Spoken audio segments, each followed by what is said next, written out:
আসসালামু আলাইকুম, সবাই কেমন আছেন? আশা করি ভালোই আছেন। আমিও ভালো আছি। আজকে কি রান্না করছি সেটাই দেখাবো।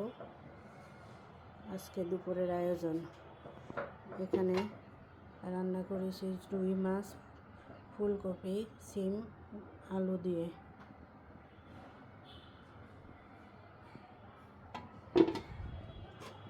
এখানে রান্না করছি ছোট মাছের চচ্চড়ি, এখানে বটবটি ভাজি, এখানে রান্না করেছি গরুর মাংসটা কাটা মশলা দিয়ে রান্না করেছি।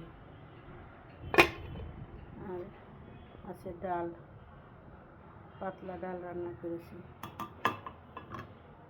এই তো ছিল আজকে দুপুরের আয়োজন।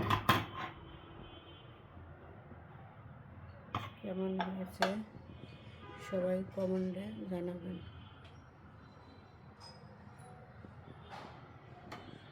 সবাইকে আল্লাহ হাফেজ।